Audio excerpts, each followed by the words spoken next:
안녕하세요. 정영훈 선교사입니다.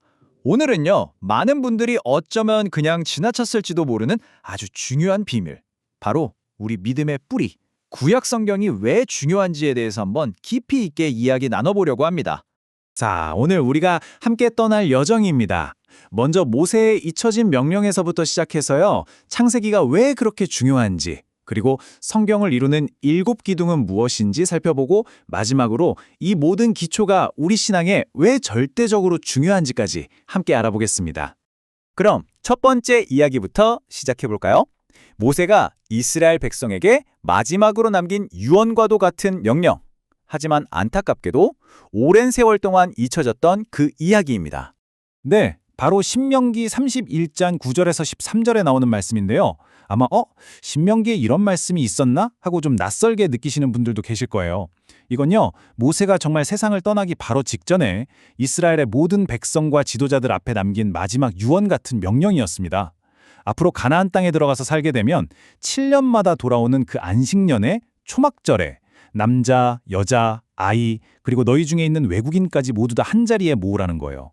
그래서 율법 전체를 처음부터 끝까지 낭독하고 설명해서 하나님을 경외하는 법을 배우게 하라는 거였죠. 그런데 정말 놀라운 건요.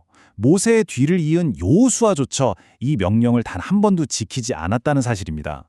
여기서 초막절이라는 말이 나오는데요. 이걸 다른 말로는 장막절이라고도 하고 또 수장절이라고도 부릅니다.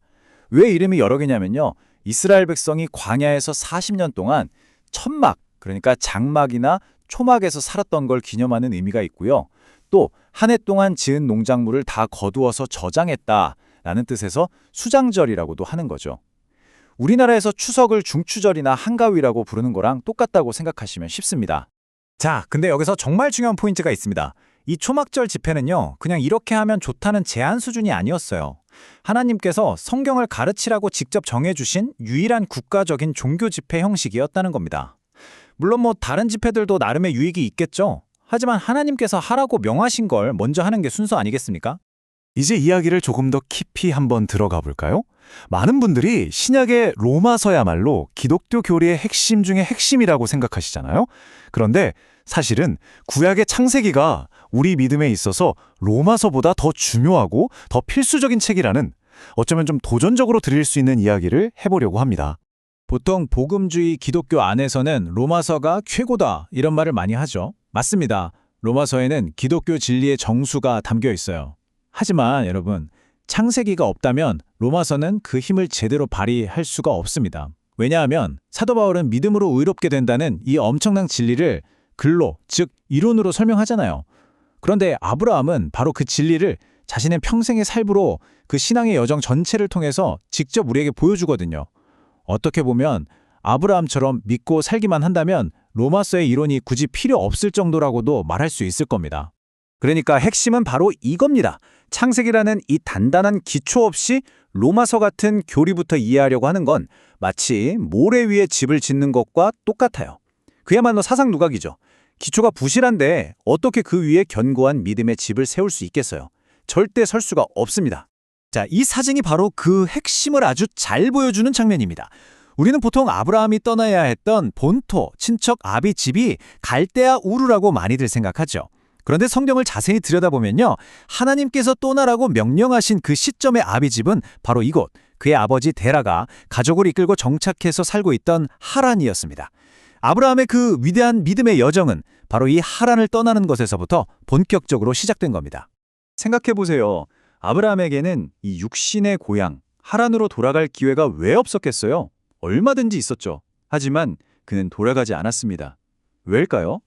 그가 마음속으로 정말 사모하고 바라보았던 고향은 이 땅에 있는 하란이 아니라 더 나은 본향, 바로 저 하늘에 있는 본향이었기 때문입니다. 이것이야말로 그가 오늘날까지 믿음의 조상이라고 불리는 진짜 이유인 거죠.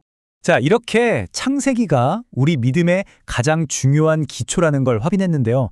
이제 구약 성경 전체를 든든하게 바치고 있는 7개의 기둥, 이 필수적인 요소들에 대해서 하나씩 살펴보도록 하겠습니다. 구약이라는 거대한 집을 떠받치는 7개의 기둥이 있습니다. 첫째는 이스라엘의 역사이고요. 둘째는 하나님의 약속입니다.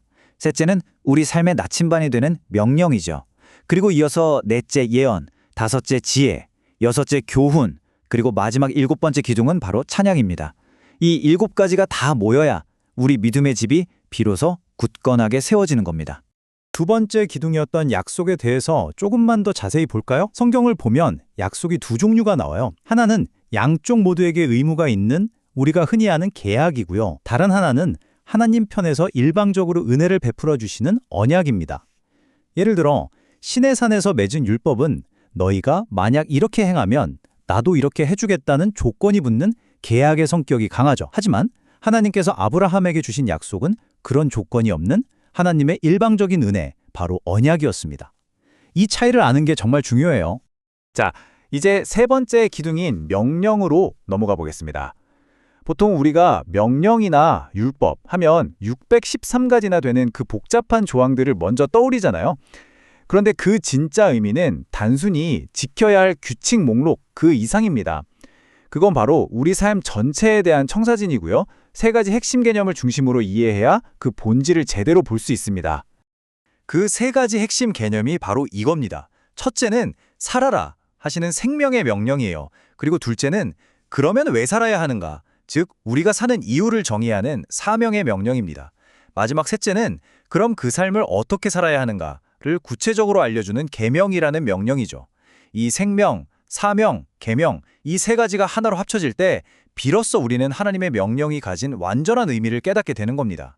자, 이제 이 모든 논의가 우리를 마지막이자 가장 중요한 질문으로 이끌고 있습니다. 그래서 이 구약 성경이라는 기초가 왜 그렇게 중요한가? 이건 단순히 신학적인 지식의 문제가 아니라 우리의 영적인 생존이 걸린 문제이기 때문입니다. 그 가장 확실한 증거를 우리는 유럽 교회의 역사에서 찾아볼 수 있습니다. 그들은 정말 수백 년에 걸쳐서 눈이 부실 정도로 화려하고 인상적인 기독교 문화를 만들어냈죠. 하지만 그 화려함 이면에 구약 성경이라는 깊고 단단한 기초를 제대로 가르치고 세우는 일에는 소홀했습니다. 그 결과가 어땠는지는 우리가 이미 다 보고 알고 있습니다. 결국 그 찬란했던 믿음은 뿌리부터 흔들리다가 속절없이 무너져 내리고 말았죠. 왜 그랬을까요? 바로 구약 성경이라는 단단한 반석 위에 세워진 집이 아니라 모래 위에 지은 집과 같았기 때문입니다. 그래서 오늘 마지막으로 여러분께 이 질문을 꼭 드리고 싶습니다. 한번 조용히 자신의 신앙을 돌아보셨으면 좋겠어요. 지금 나의 믿음은 성경 전체라는 이 튼튼한 반석 위에 잘 세워져 있습니까? 아니면 혹시 신약의 몇 구절, 단편적인 지식이라는 모래 위에 위태롭게 서 있지는 않습니까?